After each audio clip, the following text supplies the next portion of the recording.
ನನ್ನ ಹೆಸರು ಸಮರ್ಜಿತ್ ಅಂತ. ಇದು ನನ್ನ ಮೊದಲನೇ ಸಿನಿಮಾ.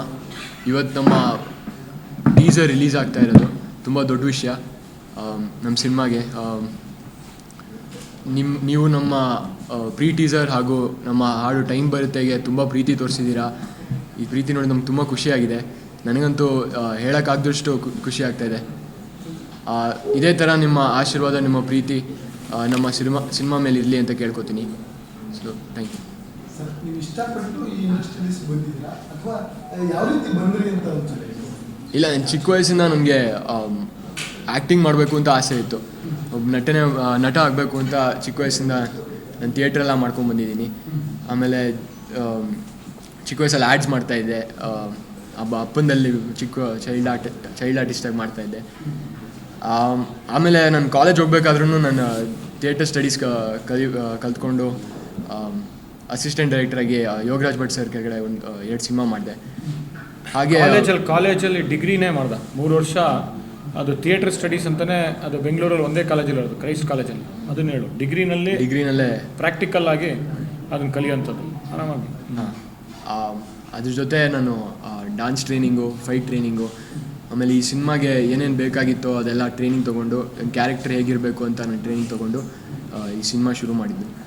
ಸೊ ಹಂಗೆ ಪ್ರಿಪ್ರೇಷನ್ ಆಯಿತು. ಅಲ್ಲಿ ಕ್ರೈಸ್ಟ್ ಕಾಲೇಜ್ ಆದಮೇಲೆ ನ್ಯೂಯಾರ್ಕ್ ಹೋಗಿ ಡೀಟೇಲ್ ಆಗಿ ಹೋಗಿದೆ. ಈಗ ಚಿತ್ರ ನಟಿಸ್ಬೇಕಂದ್ರೆ ಏನೆಲ್ಲ ಎದುರಿಸಿದ್ರಿ, ಯಾವ ರೀತಿ ಇತ್ತು ಅನುಭವ? ತುಂಬ ಚೆನ್ನಾಗಿತ್ತು. ಮೊದಲನೇ ಸಿನಿಮಾ, ಅದಕ್ಕೆ ನಾನು ಯಾವುದಕ್ಕೂ ಕಂಪೇರ್ ಮಾಡೋಕ್ಕಾಗಲ್ಲ.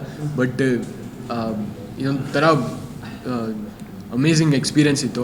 ಎಷ್ಟೆಷ್ಟು ದೊಡ್ಡ ಆ್ಯಕ್ಟರ್ಸ್ ಆಗಲಿ, ಟೆಕ್ನಿಷಿಯನ್ಸ್ ಆಗಲಿ ನಮ್ಮ ಜೊತೆ ಕೆಲಸ ಮಾಡಿದ್ದಾರೆ. ಅದಕ್ಕೆ ನನಗಂತೂ ತುಂಬ ಖುಷಿಯಾಗಿದೆ ಈ ಸಿನಿಮಾ ಮಾಡೋಕ್ಕೆ. ಇದೆಲ್ಲ ಅವಕಾಶ ಎಲ್ಲರಿಗೂ ಸಿಗಲ್ಲ, ನನಗೆ ಗೊತ್ತಿದೆ. ಅದಕ್ಕೆ ಈ ಅವಕಾಶನ ಎಷ್ಟು ಚೆನ್ನಾಗಿ ಮಾಡ್ಬೋದು ಅಷ್ಟು ಚೆನ್ನಾಗಿ ಮಾಡೋಕ್ಕೆ ಪ್ರಯತ್ನ ಕೊಟ್ಟಿದ್ದೀನಿ. ಸೊ ನೀವೆಲ್ಲ ನೋಡಿದಾಗ ನೀವು ಹೆಂಗಿದೆ ಅಂತ ಹೇಳಬೇಕು. ಆವಾಗ ನನಗೆ ಯಾವ್ದು ಇನ್ನೂ ಚೆನ್ನಾಗಿ ಮಾಡ್ಬೋದು ಅಂತ ಅರ್ಥ ತಿಳ್ಕೊಬೋದು.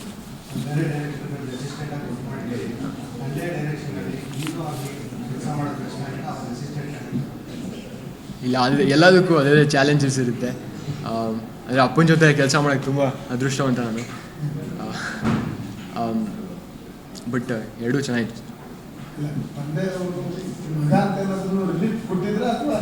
ಇಲ್ಲ ಸರ್, ಹಂಗೇನಿರಲಿಲ್ಲ. ಸಿನಿಮಾ ಸೆಟ್ಟಿಗೆ ಬಂದಿದ್ದ ತಕ್ಷಣ ಎಲ್ಲರೂ ಒಂದೇ ಥರ, ಎಲ್ಲರಿಗೂ ಅವ್ರವ್ರ ಕೆಲಸ ಇರ್ತಿತ್ತು. ಸೊ ಹಾಗೆ ಬಂದು ಏನೋ ತಪ್ಪು ಮಾಡಿದ್ರೆ ಅವ್ರು ಬಂದು ಹೇಳ್ತಾಯಿದ್ರು ಹೇಗೆ ಚೆನ್ನಾಗಿ ಮಾಡಬೇಕು ಅಂತ. ಯಾಕಂದರೆ ಸಿನಿಮಾ ಅವ್ರಿಗೆ ಚೆನ್ನಾಗಿ ಬರಬೇಕು ಅಂತ ಅವ್ರಿಗಿತ್ತು. ಸೊ ನನಗೂ ಹಂಗೆ ಇತ್ತು. ಅದೇನು ಕಷ್ಟ ಅಂತ ನೋಡಲಿಲ್ಲ. ಏನೇ ಇದ್ದರೂ ಕೆಲಸ ಮಾಡಬೇಕು ಅಂತ. ಅಸಿಸ್ಟೆಂಟ್ ಡೈರೆಕ್ಟ್ರಾಗಿ ನಾನು ಹೇಳಿಲ್ಲ ನನ್ನ ಮಗ ಅಂತ ಅಲ್ಲಿ ಕಳಿಸ್ದೆ. ಅಲ್ಲಿ ಪ್ರೊಡಕ್ಷನ್ ಬಾಯ್ಸ್ ಜೊತೆ ಕೂತ್ಕೊಂಡು ಅವ್ರ ಜೊತೆ ಮಿಂಗಲ್ ಆಗಿ ಫಸ್ಟ್ ಅಸಿಸ್ಟೆಂಟು ಅಲ್ಲಿ ಗುಡಿಸೋದು, ಕ್ಲೀನ್ ಮಾಡೋದು, ಅಲ್ಲೆಲ್ಲ ಬಿದ್ದರೆ ಎಲ್ಲ ಧೂಳು ಬೀಳೋದು, ಅವೆಲ್ಲ ಮಾಡ್ತಾಯಿದ್ದ. ಅದು ಅವ್ನು ಹೇಳಿದ್ರೆ ಮುಜುಗರ ಅವನಿಗೆ. ಒಂದಿನ ಬಂದ ಎಲ್ಲ ಕಲರೆಲ್ಲ ಮೆತ್ಕೊಂಡ್ಬಂದ್ಬಿಡಿಯಾನೆ. ಅದು ಯಾವುದೋ ಪಿಕ್ಚರ್ ಕರತಕ ದಮನಕನಲ್ಲಿ ಮಾಡಿದ್ದು. ಅದು ನೋಡಿದ್ರೆ ಅವತ್ತೆಲ್ಲ ಗುಡಿಸಿ ಎಲ್ಲ ಎತ್ಕೊಂಡ್ಬಿಟ್ಟು ಎಲ್ಲ ಆಗ್ಬಿಟ್ಟಿದೆ ಅದು ಪ್ರಭುದೇವ. ಆಮೇಲೆ ನೆಕ್ಸ್ಟ್ ಡೇ ಕೇಳಿದಂತೆ, ನೀನು ಯಾಕೆ ಇಲ್ಲಿ ಬಂದಿದ್ಯಾ, ಹೀರೋ ಆಗ್ಬೇಕು ನೀನು, ಇಲ್ಲಿ ಅಸಿಸ್ಟೆಂಟ್ ಡೈರೆಕ್ಟಾಗಿ ಬಂದಿದ್ಯಾ, ನನಗೆ ಗೊತ್ತು ನೀನು ಹೀರೋ ಆಗ್ತೀಯ, ಅದಕ್ಕೆ ಬಂದಿರೋದು ಅಂತ ಹೇಳಿದ್ರು ಪ್ರಭುದೇವ ಅಂತ ಹೇಳಿದ್ರು.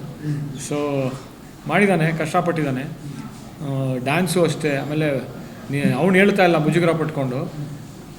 3 ವರ್ಷ ಡಿಗ್ರಿ ಆದ ನಂತರ ನ್ಯೂಯಾರ್ಕ್ ಹೋಗಿ ಅಲ್ಲಿ ವರ್ಕ್ಶಾಪ್ ಮಾಡಿ ಬಂದ. ಅದಾದ ನಂತರ ಇಲ್ಲಿ 2 ವರ್ಷ 12 ಗಂಟೆ 24 ಗಂಟೆಲಿ 12 ಗಂಟೆ ಟ್ರೈನಿಂಗೇ ಮಾಡ್ತಾಯಿದ್ದ.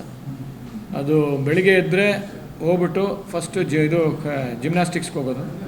ಅಲ್ಲಿ ಚೇತನ್ ಡಿಸೋಜಾ ಮಾಸ್ಟರ್ ಇದ್ದಾರಲ್ಲ, ಫೈಟ್ ಮಾಸ್ಟರ್ನು, ಇವಾಗ ನಂಬರ್ 1 ಫೈಟ್ ಮಾಸ್ಟರ್ ಅವರು, ರವಿ ಅವ್ರ ಜೊತೆ ಅವ್ರ ಕೆಳಗೆ ಆ್ಯಕ್ಷನ್ ಮಾಡೋದು 2 ಅವರ್. ಅವ್ರ ಅಕಾಡೆಮಿಲಿ ಟ್ರೈನಿಂಗ್ ತೊಗೊಂಡು ಮತ್ತೆ ಬಂದ ಹೇಳೋದು, ತಿಂಡಿ ತಿಂದು ಮತ್ತೆ ಹೋಗೋನು. ಅದೇ ದಿನ ಅದು ಬೆಳಗ್ಗೆ ಇದು ಫೈಟ್ ಟ್ರೈನಿಂಗ್ ಇರ್ತಿತ್ತು, ಆಮೇಲೆ ಡ್ಯಾನ್ಸ್ ಟ್ರೈನಿಂಗ್ ಇರ್ತಿತ್ತು. ಆಮೇಲೆ ನಮ್ಮ ಯಾರ ಕಡೆಗೆ ಡ್ಯಾನ್ಸ್ ಮುರಳಿ ಮಾಸ್ಟರ್ ಅವರು ಹೇಳ್ಬೇಕು, ಡೀಟೇಲ್ ಗೊತ್ತಾಗಬೇಕು. ಅದೇ ಅವರು ನಮಗೆ ದಿನ ಟ್ರೈನಿಂಗ್ ಇಡ್ತಾಯಿದ್ರು. ಆಮೇಲೆ ನಮ್ಮ ಸಿನಿಮಾ ಶುರು ಆಗಾಗ ಅದು ವರ್ಕ್ಶಾಪ್ ತೊಗೊಂಡೆ. ಪಾತ್ರ ಹೇಗಿರಬೇಕು ಅಂತ ಪ್ರಶಾಂತ್ ಸಿದ್ದಿಕಿ ಅವರು ನೀನಾಸಮಲ್ಲಿ ಟ್ರೈನಿಂಗ್ ತೊಗೊಂಡಿರೋರು. ಅವ್ರು ಬಂದು ಡೈಲಾಗ್ಸಿಂದ ಹಿಡಿದು ಎಕ್ಸ್ಪ್ರೆಷನ್ಸು ಎಲ್ಲ, ವಾಯ್ಸು ಎಲ್ಲ ಟ್ರೈನಿಂಗ್ ಕೊಟ್ಟಿದ್ರು. ಸೊ ಆ ಥರ ದಿನ ನಾನು ಆ್ಯಕ್ಟ್ರೇ ಆಗಬೇಕು ಅಂತ ನಾನು ತೀರ್ಮಾನ ಮಾಡಿಕೊಂಡು ಟ್ರೈನಿಂಗ್ ತೊಗೊತಾ ಇದ್ದೆ. ಅದಾದ ನಂತರ ಸಾಯಂಕಾಲ ಹೋಗೋನು ಮತ್ತೆ 2 ಗಂಟೆ ಜಿಮ್ಮು. ಅದೇ. ಸೊ ರಾತ್ರಿ 10-10:30 ಬಂದು ಸುಸ್ತಾಗಿ 8ರಿಂದ 10 ಗಂಟೆ 12 ಗಂಟೆ ಟ್ರೈನಿಂಗ್ ಮಾಡಿದ್ದಾನೆ. ಡ್ಯಾನ್ಸಲ್ಲಿ ಟ್ರೈನಿಂಗ್ ಮಾಡಿದ್ದಾನೆ. ಇವಾಗ ನೋಡ್ತೀರಾ, ಮತ್ತೆ ನೀವು ನೋಡಿದ್ದೀರಾ ಇದರಲ್ಲಿ ಸಾಂಗಲ್ಲಿ ಟೀಸರು ಮತ್ತೆ ಬಿಡ್ತಾ ಇದ್ದೀವಿ, ಮ್ಯೂಸಿಕಲ್ ಟೀಸರು.